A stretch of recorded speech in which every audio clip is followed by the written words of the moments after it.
Good evening once again. Welcome. Wasn't that delicious?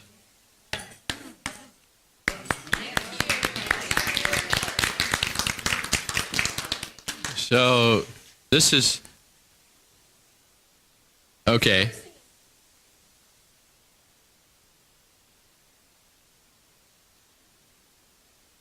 A little sweeter than, yeah. Right. And I don't know if some of you noticed, but one young man here cannot have gluten, and so he had his on some gluten-free waffles, which maybe next year we'll do waffles sometime. But anyway, so there's options on how you can serve this sort of thing. And of course, the gravy, this is one of those kind of sort of base recipes, right? You can do lots of things with it. And so it's good to have a couple of those sort of go-to base recipes that you can expand or contract or season it a little bit different for different things. All right, so I want to talk just a little bit about where we're going from here. So we already mentioned this will be our last dinner with the doctor for this season. We're going to take a break for the next 3 or 4 months, and probably in September we'll start up again. So make sure that Vicki Lewis has your contact information if you want to know about that. And then that way she can shoot you an email or whatever just to let you know when we have something on the schedule coming up or whatever. So that's our tentative plan to start up again in September.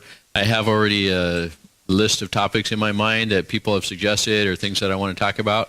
But if you have any suggestions, I'm certainly open to considering those, and we'll throw those into the mix as we're thinking about what to do for next year.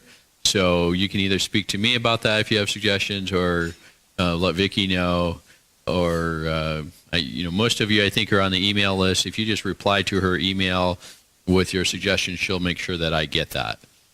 So I wanted to say thank you for those of you that have been coming out and supporting the program and enjoying it and helping out and all of that over this last year. And I think we're a little bit sad that we will miss you for the summer. So maybe we all can get together at other times or in other ways just for fun or something. We'll figure that out maybe. But it's good to take a break sometimes too. So we're going to take a little break for a few months. All right, having said that, we do have another program coming up here at the church that may be of interest, starting up in 2 weeks, 3 weeks. 3 weeks from now, we'll be starting a program on the book of Revelation, a Bible study program that will be going in Wednesday evenings for probably about 10 weeks, 8 weeks, 10 weeks. I haven't decided exactly how expansive I'm going to make it yet. There's so much in the book of Revelation, we could go every night for 6 months and not exhaust it all, except we exhaust all of us. So we don't want to do that. But anyway, so we're going to have a Revelation Bible study here at the church on Wednesday nights, like I said, starting I think in 3 weeks. So if you're interested in that, let us know. We can make sure that we have materials for you for that. Okay, yes, Hap. It will be up on the sign. And we'll send out an email, so you'll all be aware. All right, so our topic tonight is nutrition. And this is sort of in a sense, it's a continuation of the sort of larger discussion about weight loss that we've been having over the last 3, 4, I think the last 3 sessions. And so this is really directly tied to weight management and weight loss, but it's not just for people that are trying to lose weight. So the principles that we're going to talk about tonight will also apply in the event that you're trying to gain weight. So is there anybody here that will admit to wanting to gain weight? Okay, Samuel. Samuel's got his hand up. And I'll speak for Gideon and Susanna. I think both of them need to gain weight. Myself, I'm looking to gain a few more pounds, not a lot. You know, it's always just that last 5 or 10 pounds that's the hardest. Right? Am I right? Yes. Well, it's true. It's true. So, okay, I can tell I just lost most of you. I'm sorry. No, but it's really true. Whether you're trying to gain weight or lose weight, it's a difficult thing to change your body weight, because if you've been stable at any particular body weight, it's because you've developed certain habits that support that, and your body itself likes stability. Our bodies like to stay stable. So, you know, if you've been at, I don't know, 160 pounds for years and years and years, and you try to change that, your body does everything it can to try to hold on to that because it feels safe, like this is normal. And it takes a while to establish a new normal, whatever that is. Okay. One of the things that you want to think about is, again, whether we're trying to gain or lose weight, ideally, if we're applying the principles of healthy eating, our bodies are going to kind of naturally gravitate toward a healthy weight. And so that will be true generally whether you're overweight or underweight. Okay. Now, certainly there's other factors besides just what you eat, and we've talked about some of those. But I just wanted to put that out there, that what I'm talking about is not just a weight loss plan. It's a healthy way of eating that will help you to be healthy. And if you need to lose weight in order to be healthier, this should help with that. It's like, it reminds me of when when I worked in the hospital. A lot of times we give people IV fluids, and you know, there's always a question like, do they need more sodium or less sodium, and how do you balance this out? And you know, the magical answer is, if you give normal saline, in other words, if you give what the average person should have, whether the patient is high or low, if you give them the average, it's going to tend to bring them closer to the average. Okay, and so a lot of times in the emergency room, you do that. If somebody looks like they might be dehydrated and you're not sure if their sodium is high or low, if you just give them normal saline, you know you're going to be fixing the problem while you're waiting for the lab to tell you something more specific. So the same thing kind of applies in nutrition and lifestyle in general. If you move toward a good, healthy lifestyle, your weight is going to move in the right direction. So, makes sense. Okay, so with that in mind then, we're going to talk about nutrition, and I'm going to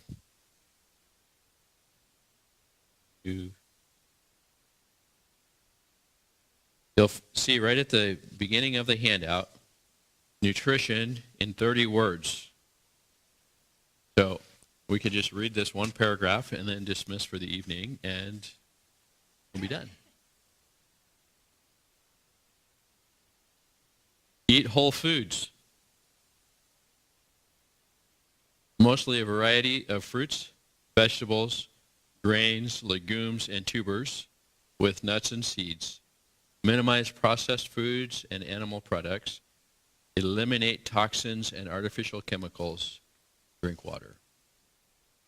There you have it. You just work toward that ideal, you'll find that your nutrition will become better and better the closer you get to that ideal description. Now, so that's it. See you all next year. But no, I know you want more information, don't you? Okay.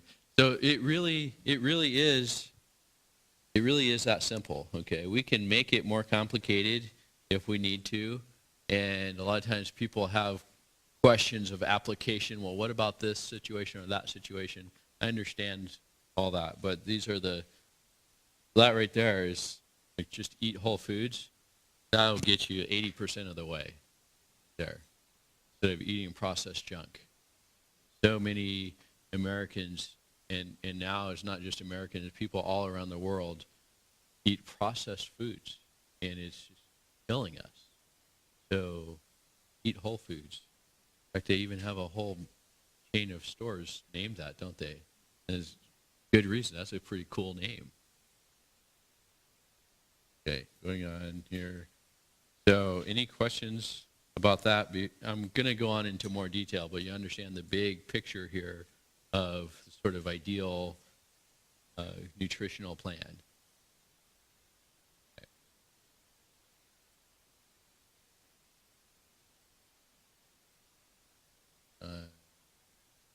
Okay, so that's on to the next page. So before I get to the next page, talk a little bit about this page. So we talked about this already a couple months ago, of eating 3 meals a day and drinking water in between is really probably the ideal plan for most people. Some people may benefit from a 2-meal-a-day plan. It depends on how active you are, what your caloric requirements are, which we'll get to a way of estimating that, so you can calculate an idea of how many calories you should be eating, and that's interesting to do. But this plan, this concept of 3 meals a day with water in between, for most people is the best plan. I know it's popular right now for people to eat 6 or 8 meals a day, or say that they're eating 6 or 8 meals a day. I think some people just eat junk food all day long. And it's like I actually had one person that was honest enough to tell me that. So yeah, I eat 1 meal a day. When I get up in the morning, I start eating, and then at night when I go to bed, I stop. Like, okay, well, at least we know the truth. Now we can work with it.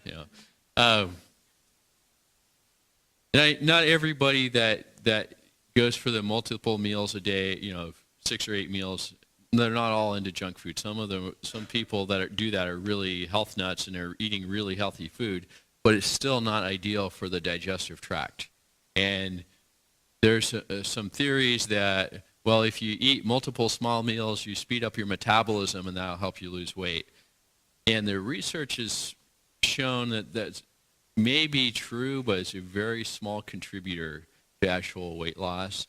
And the problem is it creates problems in your gut when it's constantly working and never getting a break. And so I really like to recommend to people to give your stomach a rest. So if you want to eat balanced meals and then wait 4 or 5 hours until the next meal, and your stomach will be empty, you'll have a chance to rest, the acid level can go down, and the little proton pumps and all of the mechanisms of the stomach can sort of recharge themselves and get ready, so that when you eat the next meal, then the acid level can go up to where it needs to be to digest the food, and you can digest the food, and then the stomach can empty again and rest again. So as far as meal planning, we want to think about 40 to 50% of our food intake should be at what meal? Breakfast, right. And then lunch will also be a large meal, and then supper or dinner, whatever you call it, the third meal of the day would be the smallest meal, okay? Especially if you're trying to lose weight. Because if you think about it, what do most people do after dinner? Take a nap for, 6 or 8 hours. No, sit around, watch TV. If you're old-fashioned, maybe you read a book instead of watching TV, but you're still sitting around, probably not doing a whole lot, and then you go to bed. So what does your body do with all that fuel that you put into it if you're not using it? Converts it into storage, which we know is fat. And you probably have an idea that it's harder to get it out of storage than it is to put it in. At least most people experience that. It's harder to get rid of that unwanted fat than it is to build more of it. So what we want to do is actually think about matching your caloric intake with the time when you're going to use that, which is you're up and about during the day. So most of your fuel input should be morning and midday to fuel you for those activities. Okay, we already mentioned eat whole foods. A little caveat here, if you eat animals, that might not be applied strictly. You don't necessarily need to eat the whole animal. Don't recommend that.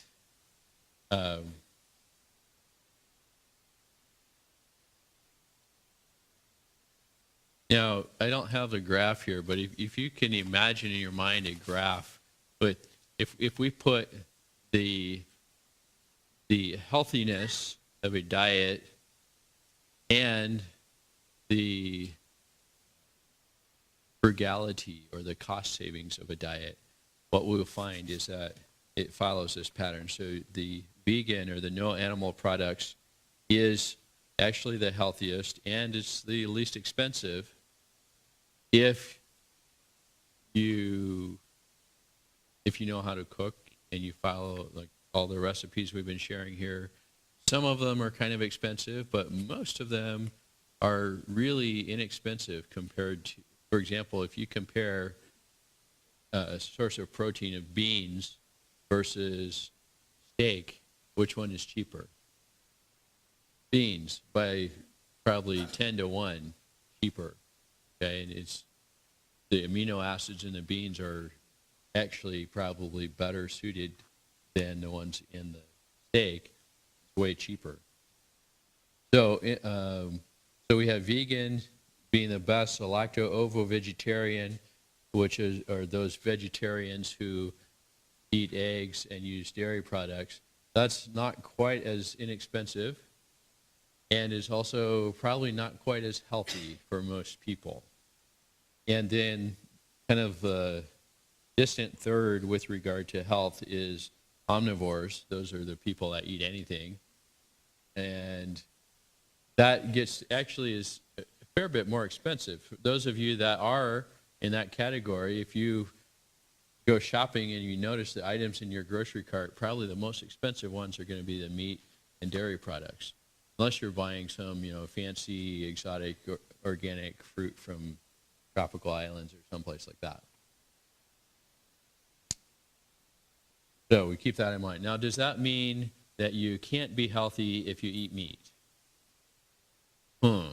Well, I don't want to cause too much trouble here, but I'll just say it is possible to be healthy and eat meat, although it's probably not the ideal. On the other hand, you have to, it's more difficult. And honestly, I'll say I've known a number of vegetarians. I'll just tell about my friend Ken. I don't know if he's watching. Maybe he'll see this video someday. I had a friend who, before I met him, he heard about the health benefits of being vegetarian. And Ken grew up in Cincinnati or someplace around there, kind of the upper Midwest. And you know what people eat back there? Eating potatoes, pretty much.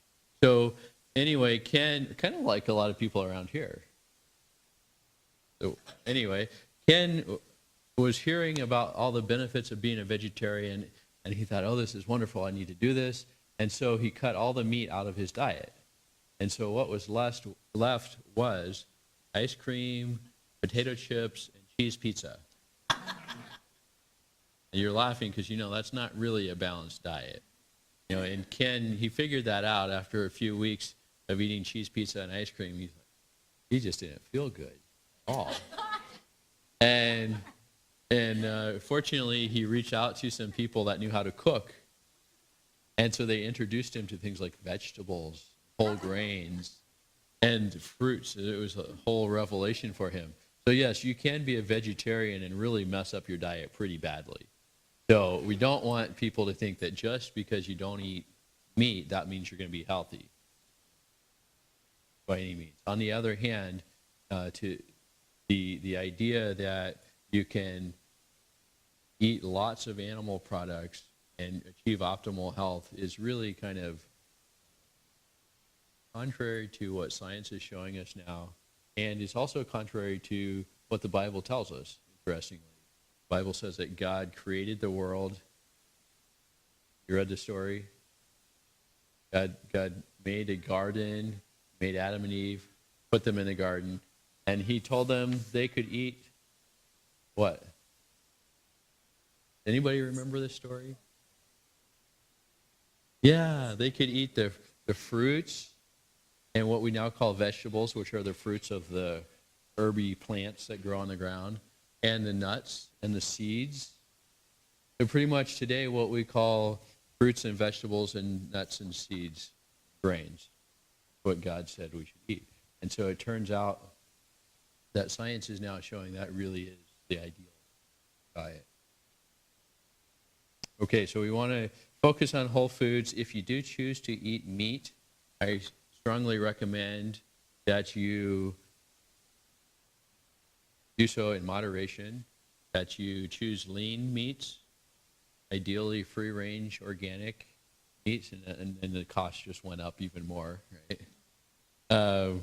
Or wild game, and with an emphasis toward fish and fowl and not so much red meat and that sort of thing. Does that make sense? Now, if you're going to add fat to your diet, one of the things we said was eliminate processed foods. And so most people today, they get about 30% of their calories from processed fats. So saturated fat, animal fats, vegetable oil, all sorts of oils that get added to everything. We really want to eliminate that as much as possible. And I'm not saying that you should go on a low-fat diet. I'm just recommending that the source of the fat in your diet should be from plants primarily. So nuts, seeds, avocados, olives, like that. They're naturally high in fat and not just adding fat to your diet. So anything that has fat added, processed fat added to it, on a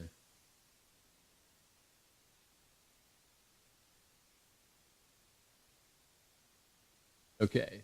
If it grows out of the ground or on a tree and you can walk out and pick it and eat it, that's unprocessed. That's a whole food. Right? I mean, like a banana, you peel a banana obviously, but so processed, well, apples, for example, you can pick an apple off the tree and eat it. So olive oil is processed, right? It's so, but it's relatively less processed than some other fats. So olive oil, I don't know if you've ever been around olive trees. If you don't gather them up and they fall on the ground and you step on them, then it leaves a little grease spot. Like you can literally squeeze the oil out of the olives, which is often how it's done. Cold pressed olive oil is they just squeeze the olives and the oil comes out. So that's processed, but it's not processed the same as, for example, corn oil. How do you, like, I'm sure you've eaten corn. It's not oily. You can squeeze it all day long, and where's the oil? You have to process a lot of corn to extract any amount of usable oil for anything. Does that make sense? So the more processing you have to do in order to get to the final product, that's probably less good. Like coconut oil is another one that's minimally processed. Coconut is fairly oily. That's true of most nuts. Like peanut butter, for example. If you get whole natural peanut butter and just let it sit on the shelf for a while, the oil starts to separate out. Is that processed? Yes, it is. But it's a much simpler processing than some of the other processed oils. And the same thing goes for sugar. So some sugars are minimally processed. So you can eat raisins. Well, there's sugar there. It's concentrated. It's yummy. It's sweet. But it's not really processed other than just being dried. But then you can take cane juice. Cane juice is sweet, but then they concentrate it and they crystallize. I even saw one time a product they were advertising, no sugar added, but it had organic cane juice crystals. What? That's sugar. Sugar. Maple syrup's another example, right? You get the sap out of the maple tree. Have any of you tasted raw sap from a maple tree? It's a little bit sweet, but it's not anything like the maple syrup you buy at the store. Because you take 10 gallons of syrup and you boil it down to a pint of maple syrup. So that's processed, but that's less processed than the cane sugar or the beet sugar or the high fructose corn syrup. So they take the corn, they extract the fat, then they extract the sugar, and then they further process the sugar to make it high fructose, and then they put them back together, fat and the sugar, and they call it Winky. What? It doesn't look like corn on the cob at all, but it all no, that's just wrong.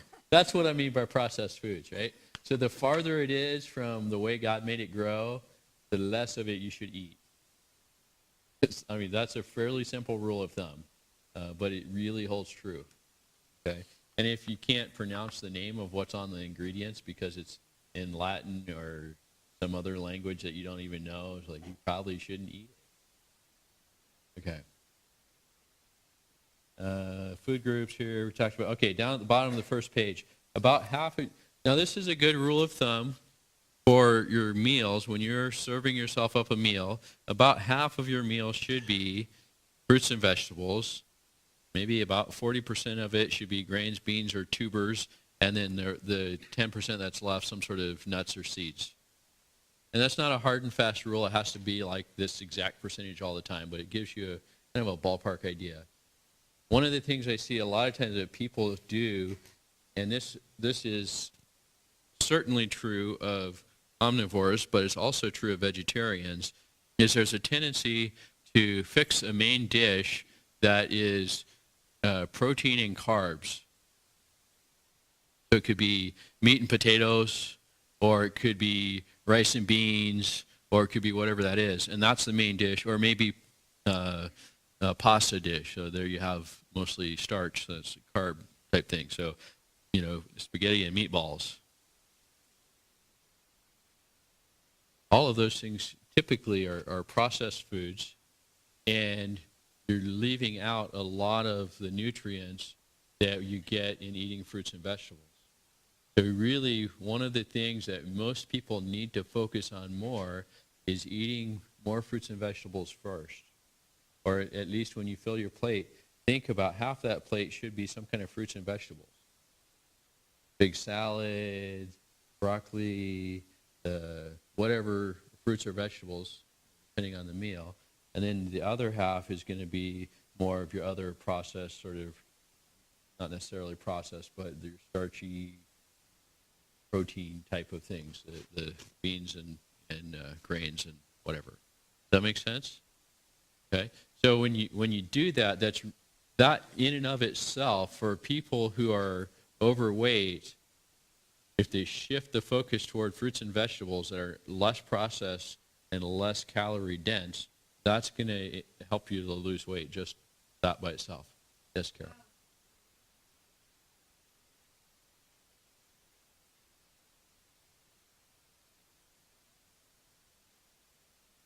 Is it bad? Yeah.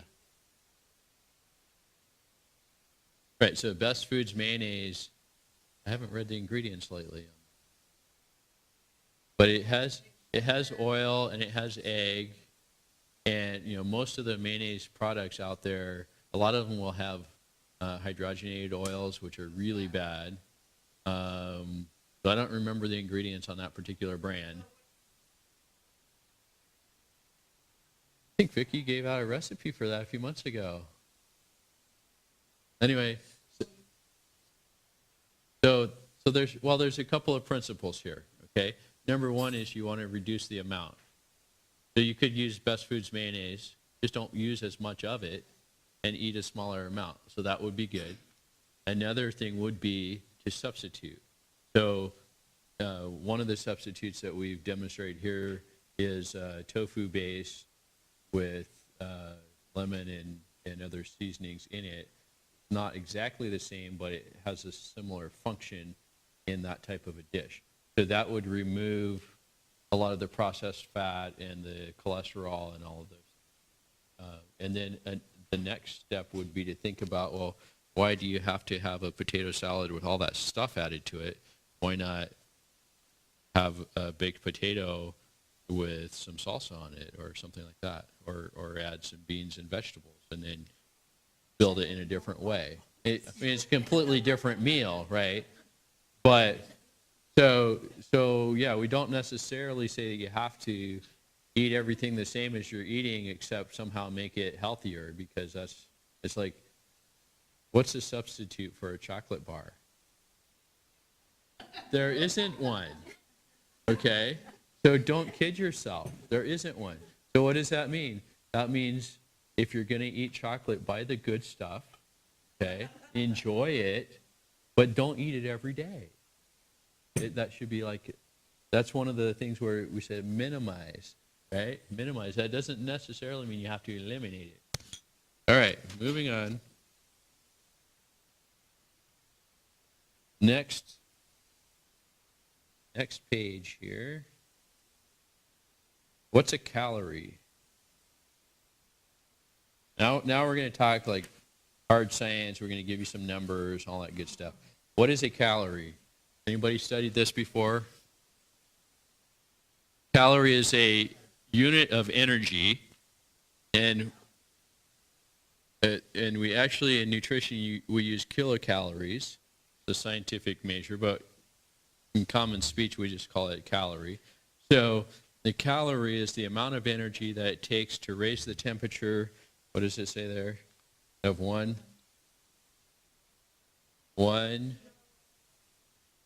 kilogram of water, 1 degree Celsius. So now you're educated, like that you can pull that out at parties and impress people with how smart you are. What does that mean practically? It's not a whole lot, okay? It's just a calorie is a measure of the amount of energy. And our food has energy in it. That's one of the main reasons we eat, is for the energy. Right? If you're tired, you're running out of energy, you eat to re-energize. Now, when we look at our food intake, we can break it down into a couple of different categories. Organic and inorganic. And this is not to be confused with what's advertised as organic at the store. Okay, a lot of people get confused about that. So when something is labeled organic at the store, that's not being used in a scientific way. That's being used in a marketing way, which is defined by the state of California to mean certain things. There's also some FDA federal guidelines on that. So in a scientific way, organic means that it has something to do with life and is probably a carbon-based chemical, and inorganic are things that are non-living matter, such as salt. Salt is inorganic. So I always get a big kick out of this when I see people advertising organic salts. Because if you've ever taken chemistry, that you know most organic salts are highly toxic, and you wouldn't want them in your body. They're really bad. But they advertise that at the store. Organic salt. Yeah. Anyway, so if we divide, got that one in a different place than I was expecting, but I'll just tell you this now, and I'll remind you later. It's okay to be hungry. You know that? It's okay to be hungry. If, I'll just put it this way.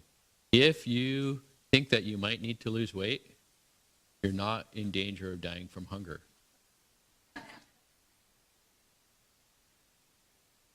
Okay? So it's okay. I'm looking around the room here. I'm not seeing anyone that's actually in danger of starvation. Okay? There's a couple of you that are kind of skinny, but you won't die if you're hungry for a couple of hours, okay? Even the skinny people.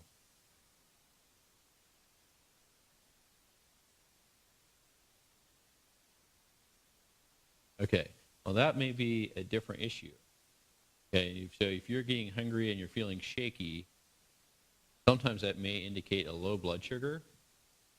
Okay. And that the best way to address that is adjusting your nutritional plan to even out your blood sugar.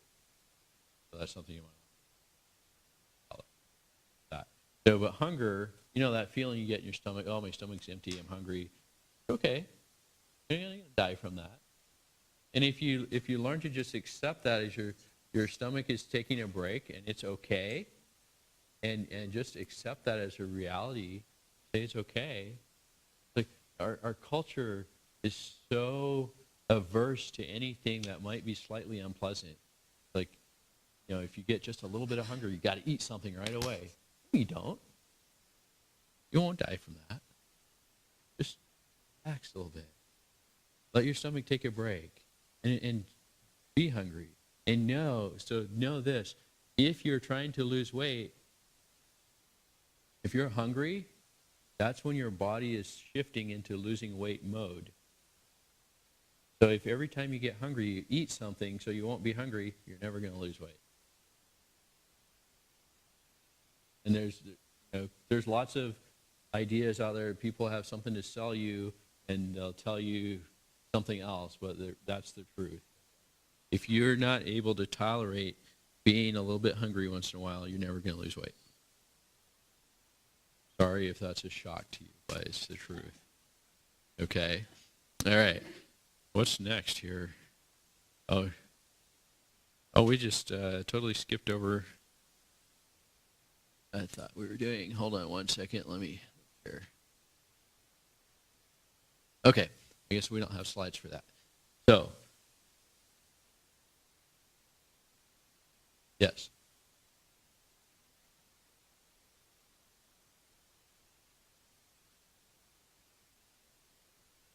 No. Sugar is a concentrated source of calories.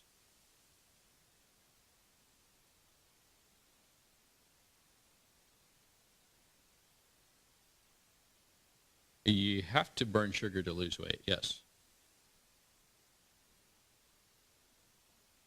Yes. Yes. Okay. That's a good question. So let me continue on here with this. So you'll see we have inorganic stuff. I'm going to get back on my outline here. Inorganic stuff, and I'll answer your question a little bit more as we go along. So if I haven't really completely answered it by the end, you let me know, and I'll come back to it. So the inorganic stuff is water and minerals. The organic stuff is pretty much everything else that we eat. So that includes proteins, fats, carbohydrates, starches, fiber. Okay, nutritionally speaking, fiber is indigestible carbohydrate that's only found in plants. And so the digestible stuff has energy. So water, for the purposes of human metabolism, water does not have stored energy in it. You can't extract calories from water. Same thing with salt. There's no calories stored in that salt that you can extract and use in any meaningful way. But food, other types of food, so the protein and the sugars and the fats, they all embody energy. The energy is stored in those molecules when they're made, and we can metabolize those and extract energy to do stuff in our body. So stuff like contract muscles or brain cells. In fact, the brain really only functions on sugar. That's why, for example, when there's a diabetic that gets too much insulin and not enough sugar, their blood sugar level goes down, they pass out and go into a coma because their brain needs sugar to function.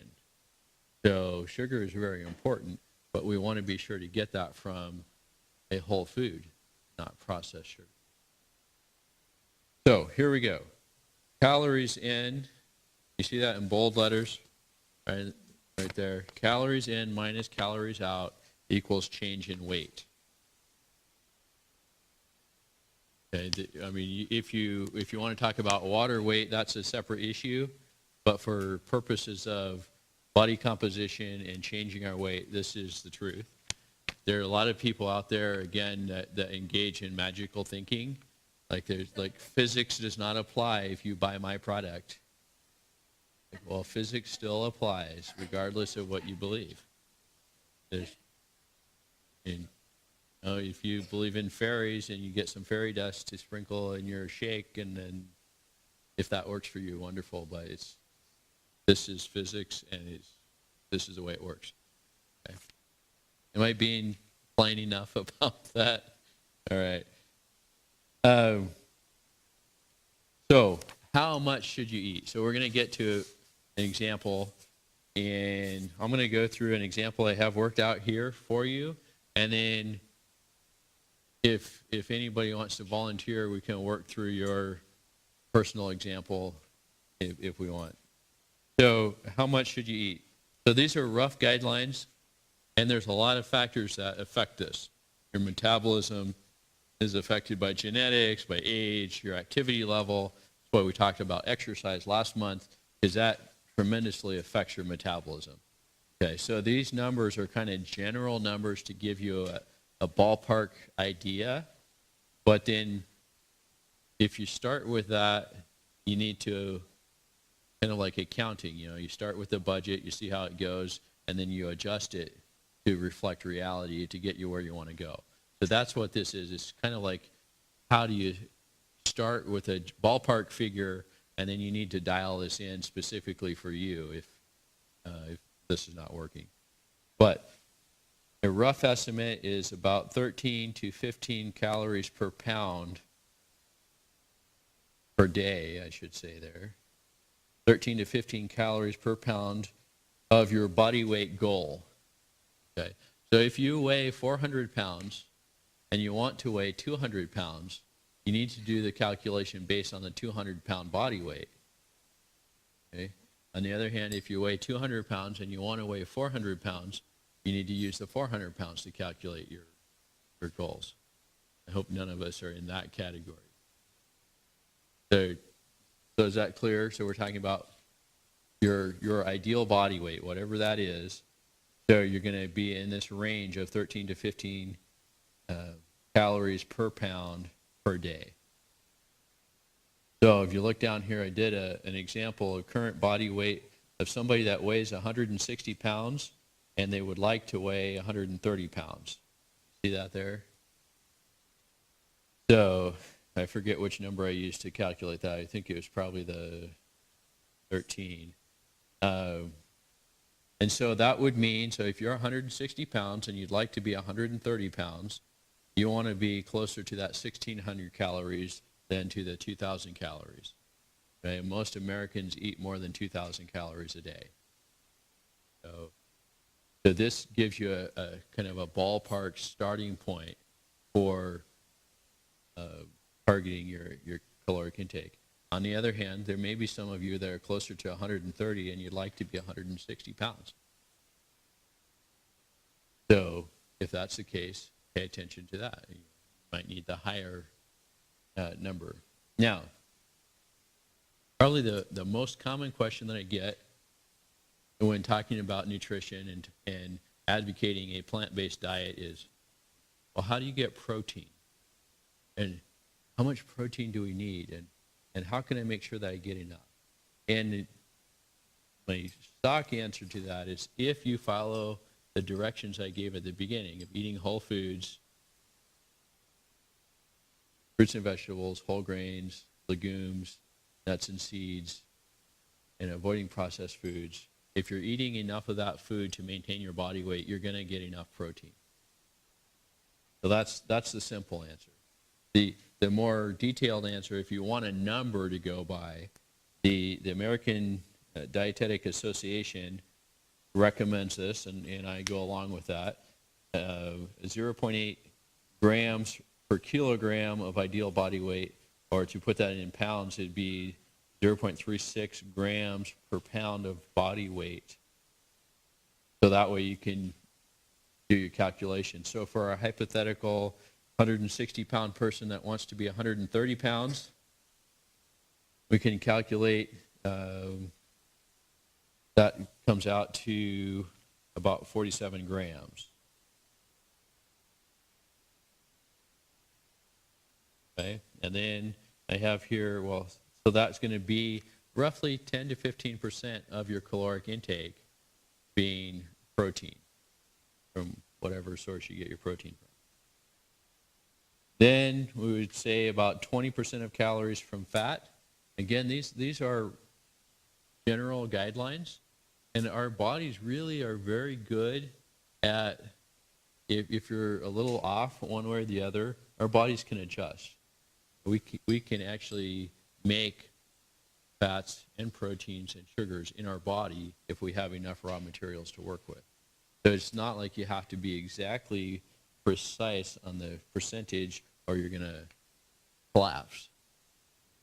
As long as you're in the right range, your body will adjust. And the reality is, from day to day, you eat different meals, and the percentages of these things will change over time a little bit. That's okay. So this 20%, for some people, if you have heart disease, if you have blocked arteries and you want to unblock them, it may be advisable to go to a lower fat diet for a period of time.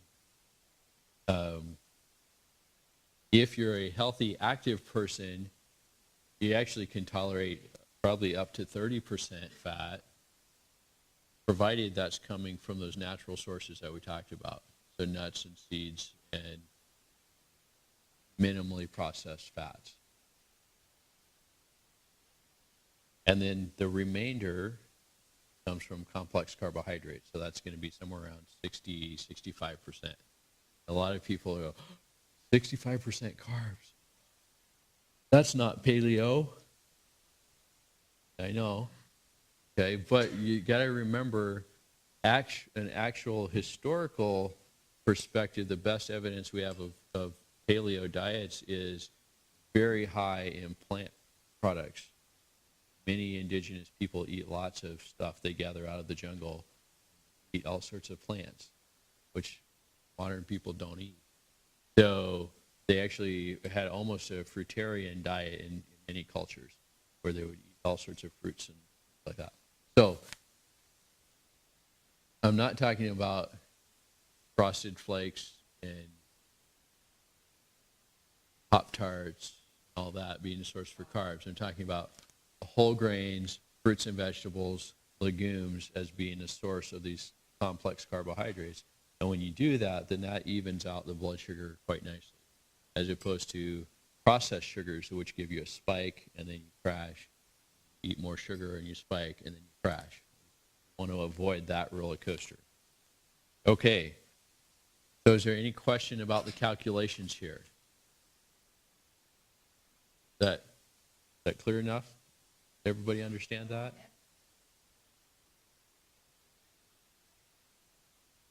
What?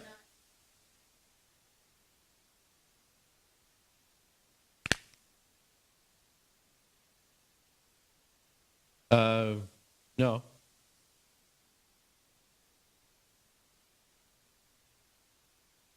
Yeah, I put both.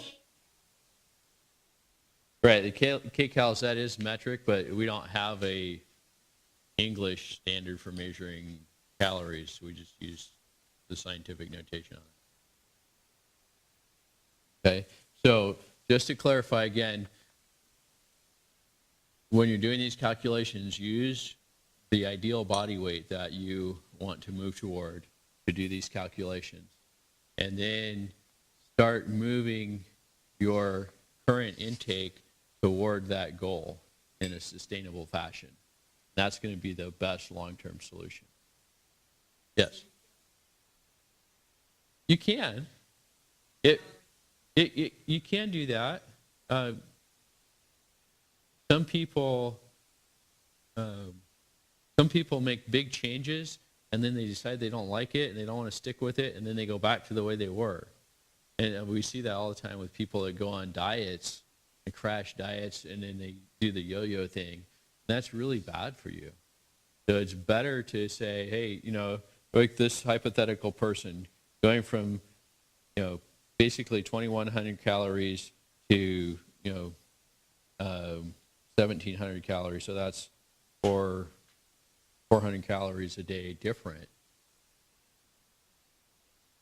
Some people might be able to do that fairly simply. Just cut out the dinner time dish of ice cream right there, and boom, probably 400 calories right there. So it might be that simple. In some cases, it's going to require a bigger adjustment, because for some people, this difference is not going to be 30 pounds, maybe it's 100 pounds. And then you're talking like, well, that's a pretty big difference. So I would rather see people make smaller changes and be consistent with it, and then make another small change and be consistent and stay with it long term, rather than to go like on some sort of crash thing and then not stick with it. So that's the point of that. If you're following these recommendations, it's not going to be a starvation diet, really. You're going to be having a balanced diet with adequate calories to maintain a healthy weight. So you could do that, but you want to be sort of mentally, emotionally prepared, and probably have a support system around you that will encourage you along in.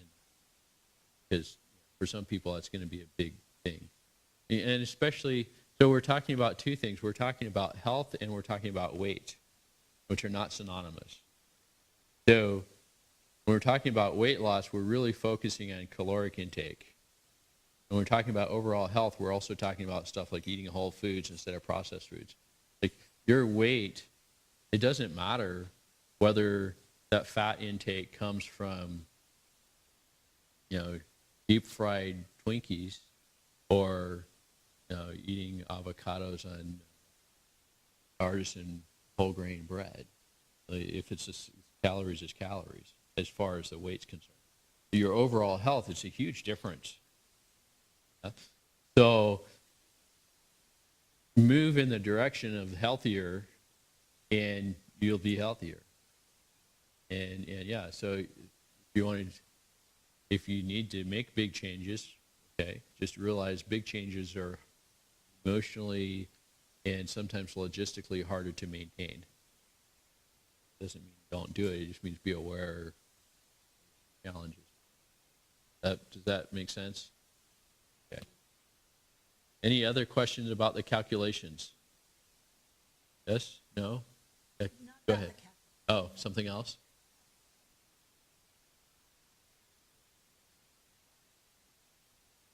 Uh-huh.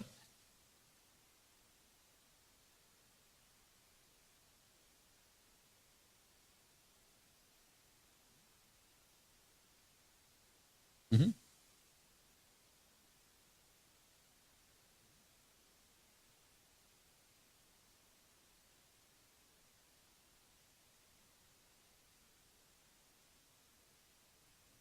So when they tell diabetics that, they're about 40 years out of date, current research and current medical treatment. So that's based on treating diabetes with short-acting insulin, which is all that was available 40 or 50 years ago. And in fact, they would dose the insulin and you had to eat some sugar or some kind of carbohydrates to keep your insulin level from going down too much. And so they did indeed tell people that for many, many years.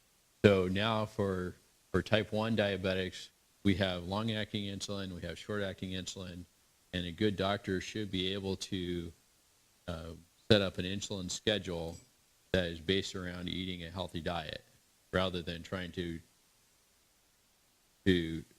manage your diet around your insulin. Right? For type 2 diabetics, now we have lots of oral medications. We're not relying on insulin so much. If there's doctors still using insulin as a first-line treatment for type 2 diabetics, they need to get up to date. And if it's oral medication, that's a completely different thing than insulin injections. But a lot of the sort of common ideas about how diabetics need to eat all the time has carried over from 50 years ago, and it's just simply not true. Okay, did you have a question?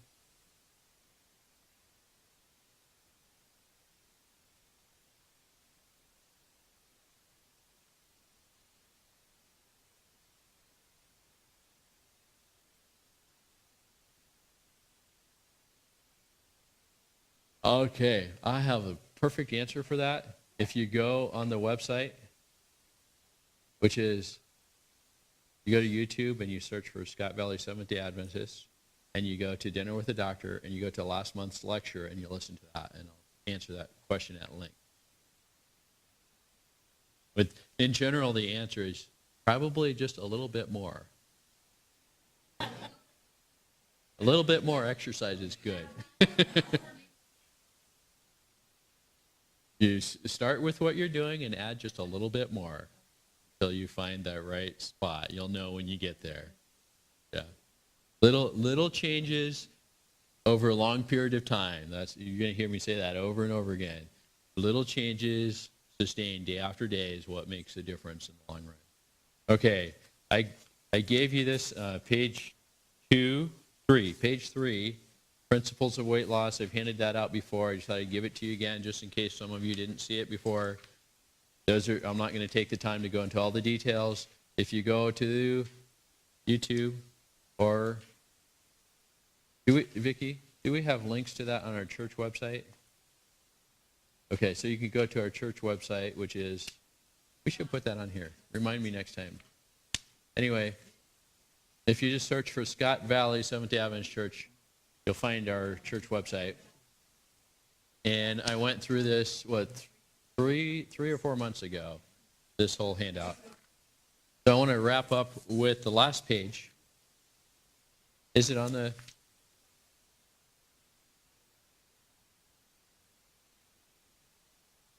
Yeah, you probably need it spelled out if you're searching. Yeah. So the last page here is a suggested daily menu plan. Everybody see that? So again, this is not a absolute, this is the gospel plan or the law of the land or anything like that. But it kind of gives you an idea of how to plan a really healthy way of eating throughout the day. So you'll notice, get up in the morning, start with drinking water, not coffee, not Coca-Cola or Dr. Pepper or Budweiser or any of that stuff. You guys are laughing, but I know people that do this. Okay. Coffee. So get up in the morning, drink a glass of water, go for a walk. Okay, it's going to be go for a walk and talk to God while you're walking and thank Him that you're alive and you can walk and it's a new day. Okay, so that's how you start your day. Then at breakfast time, I prefer fruits and grains for breakfast, fruits, grains, and nuts. So you'll see here I have 3 fruits, 1 whole grain. And that doesn't mean 1 kernel. Okay. It means servings, okay? So 3 servings of fruit, 1 serving of whole grain, a second serving either a whole grain or a legume, and then a serving of nuts and seeds. So what's a serving? It doesn't really matter that much, okay? So I see nutritionists. I am very thankful for dietitians that are educated in all the details and can sit down with people and work through the details. But the reality is, if a serving of toast is that big, how many of you are going to eat a piece of toast that big? You eat a piece of toast, right? So that's 1 serving. If you eat a banana, that's 1 serving of fruit. Right? You don't weigh it out and measure the banana. Just eat it. Okay. Okay. Seriously. Now maybe if we're talking about watermelons, okay, that's that's more than 1 serving, right? Except now they do have little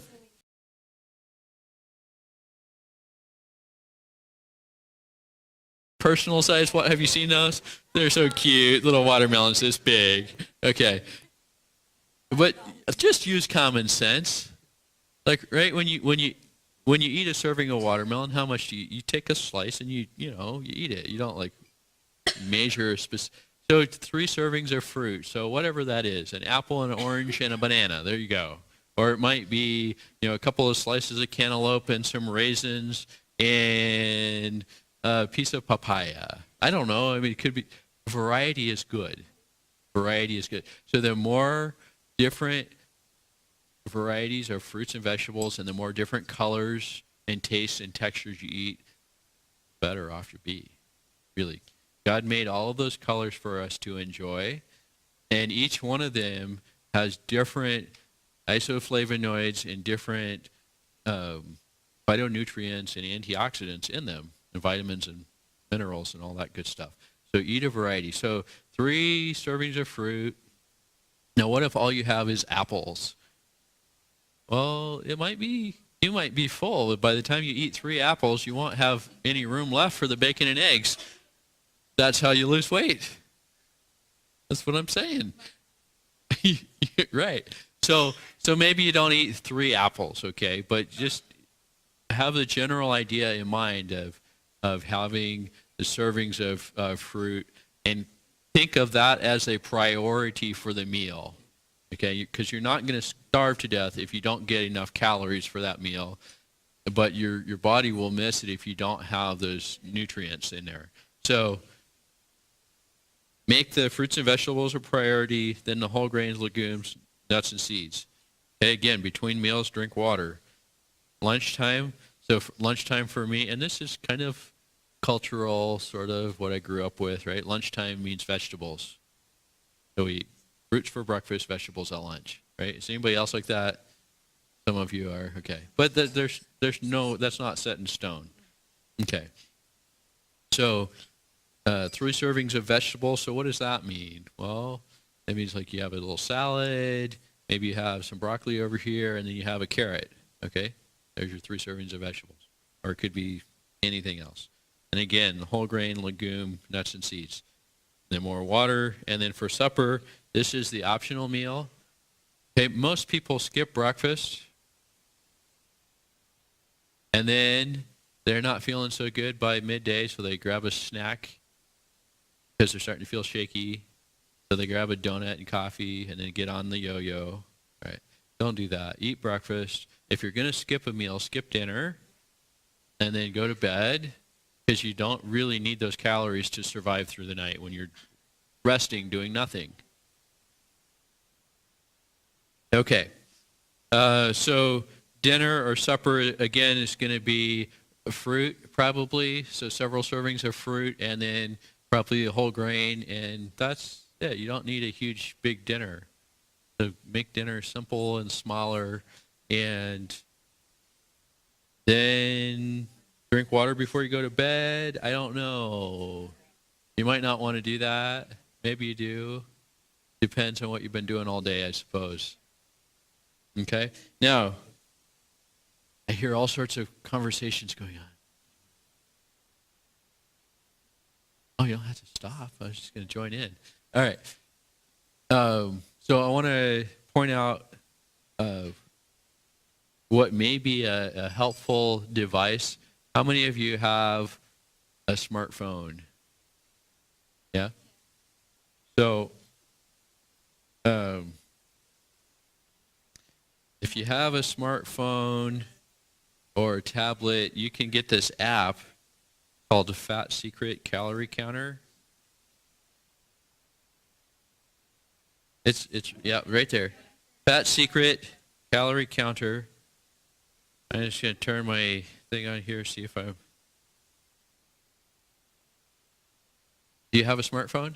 Okay, you get on your smartphone. There's going to be a place that says the App Store, and you go over there and you search for it, and then you tell it to install. That's it. It'll install. It's free. It's a free app. I've tried out several different ones. It's the one that I like. It allows you to record all the food that you eat. And it has most of the things you eat are already in there with a nutritional analysis. So what it does is, you go in breakfast and you eat your cereal and your whatever, you put that in there, and then at lunch you put in your lunchtime stuff, and it keeps track of your calories, it keeps track of your protein intake, your carbohydrate, and your fat intake. So you can track throughout the day, and then also, it actually is set up so it will give you a calorie goal, and it will show you like how far you have to go to reach your goal, or if you've gone over. Yeah? so that feature is kind of helpful. And then the other nice thing about that is you can look at a graph, say over a week period of time, what percentage of your food came from fat, what percentage from proteins and carbohydrates. And that's helpful to see that. And then this particular app also allows you the option to connect with a professional. So if you have a doctor or a dietitian that you're working with, you can tell the app who that is, and it will allow that person access to your data so that they can look and see what you've been eating. And I just shared that with somebody today, and she was like, "Oh, I guess I'll have to start being more careful what I eat." Well, maybe that's part of the point of it.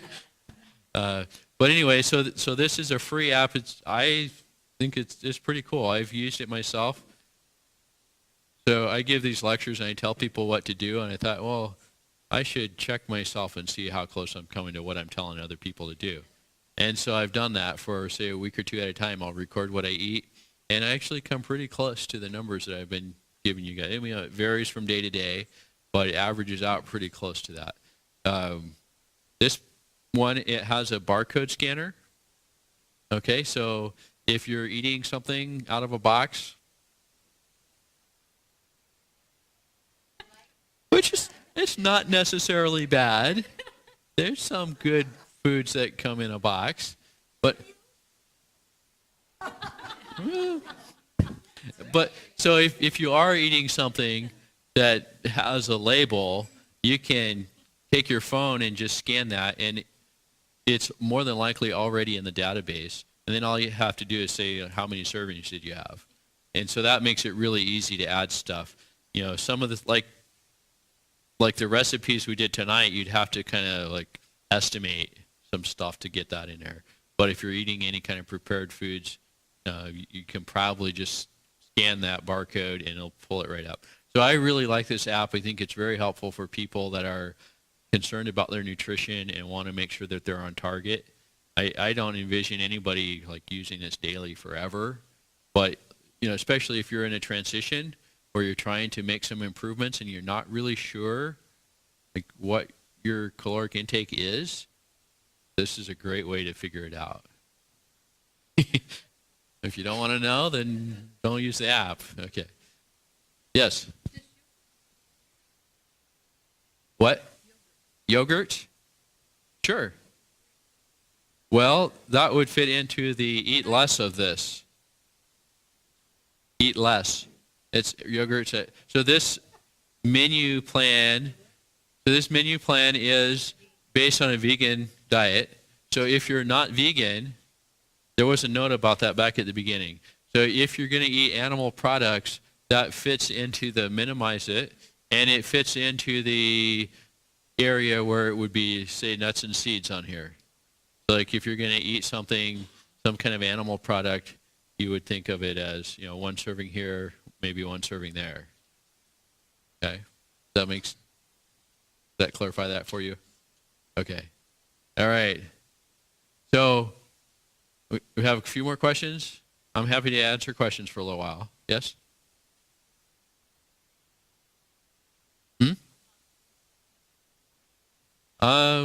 I don't really think there's any good snacks.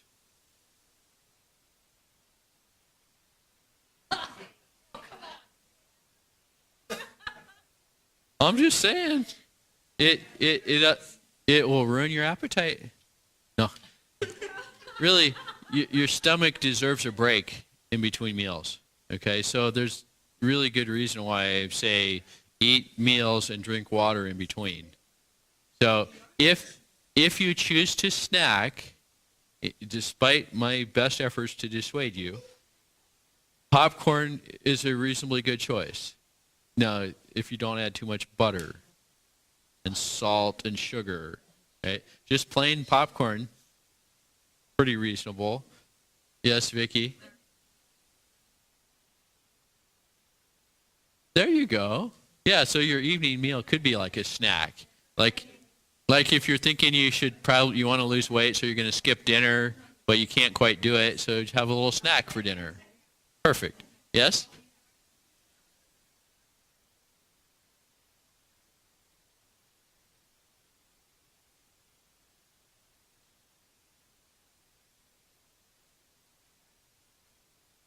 It's an interesting theory.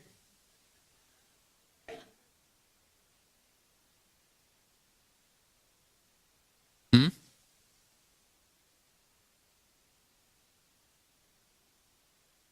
Oh, yeah. So so the question is, I need to learn this. The question is, what about why do we have canine teeth? Have you compared your teeth to a cat or a dog lately? And your canines really are not really canines. We call them that, but they're not really.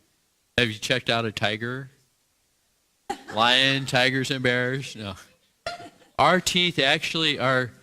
Our teeth are actually, if you want to look at it from an evolutionary standpoint, which I don't agree with, okay, but if we're going to play along with that theory momentarily, if we compare our teeth to other animals in the animal kingdom, probably we're going to come closest to things like chimpanzees, gorillas, other great apes.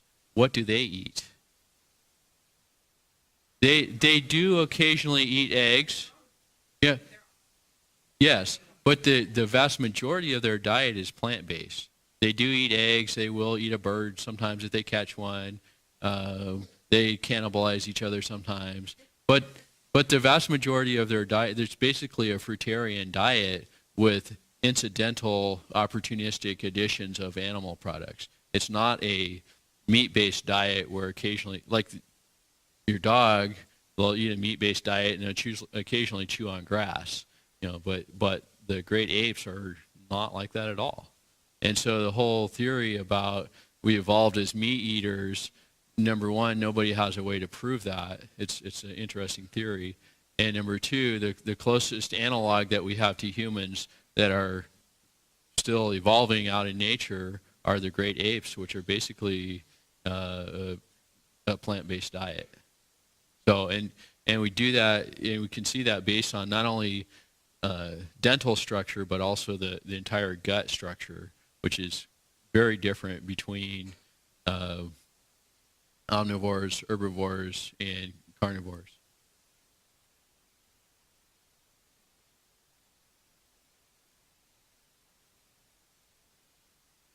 Uh, Depends on how you define culture, but yeah. So most cultures in recorded history were not vegan, and I'm not arguing that they were.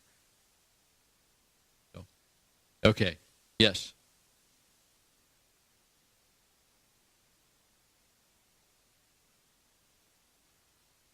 Uh-huh. If you have a case of diverticulitis, you need to be treated for that. Um, it turns out that the advice not to eat nuts and seeds for people with diverticulosis is, once again, it's outdated advice. So just within the last probably 10 years, there's been research to show that that really doesn't have a major role to play in it. And it used to be, I even gave that advice myself to people with diverticulitis. You should avoid nuts and seeds. That's the way I was trained. But since that time, there's been more research looking at the reality of that, and it turns out like it really doesn't make that much difference. So, yeah, you probably don't want to eat like unprocessed flax, stuff like that, because those are hard to chew and they don't digest. But generally speaking, nuts and seeds are not going to be a big problem with diverticulosis. Any other questions? Okay, everybody's done for now. I'll be around if you have any more questions. So glad you could be here this evening. I hope you've enjoyed the talk, and we've enjoyed having you here for the year. And we'll look forward to seeing you again next fall. Have a good summer.